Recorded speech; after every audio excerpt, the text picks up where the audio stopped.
Hey, I had something happen to me yesterday that I think could be really helpful to you to help you get the things that you desire in your life. This is Dr. McLean with your weekly health tip. So yesterday I was lifting weights. I was doing squats.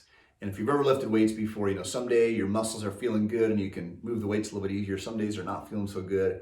And yesterday I'm warming up doing my squats and my legs are feeling tight. They're not feeling good at all. And I had on my schedule to do a bit heavier weights that day. I've been increasing my weights, which has been great. It's been really fun, but there's some stiffness and some soreness that goes along with this. So I'm doing my warm up and my legs are not feeling good. And I started having this conversation in my head, like we all do when things start to get a little challenging. Maybe I should back off today. Maybe I should do a little lighter weights. Maybe I should even work out today. I mean, what if I injure myself? And so I started thinking about it and I thought, what's the worst case scenario? So if I do this heavier weight like I would like to do, and I go up and I squat down and I can't get all the way back up, I'm gonna have to go back down. And I have these what's called catch bars, I think they call them.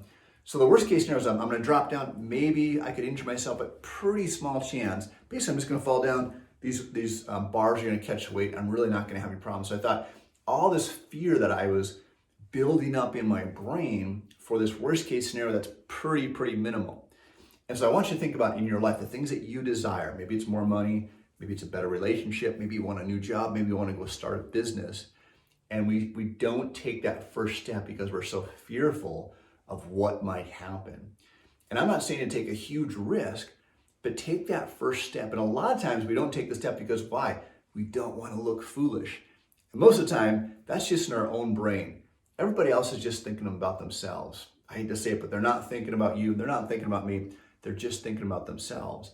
So it's all in your head, at least almost all of it. So I really want to encourage you to, whatever it is that you want to do, just figure out the next step and you're going to open up your comfort zone a little bit and then you take the next step and the next step. And think about that and go, what's the worst thing that could happen? They make fun of me or I might lose a little money. I'm not saying to go risk your life savings to something crazy, but just take the first step. And I find you take that first step, it gets a little bit easier and a little bit easier. I've heard the quote before, you can drive from California to New York in the middle of the night. Your headlights only go out maybe 100 yards in front of you, but that's all you got to see. You just got to make the next step, the next step. So I just want to encourage you to take that step, get outside of your comfort zone, and that's going to help you get what you desire.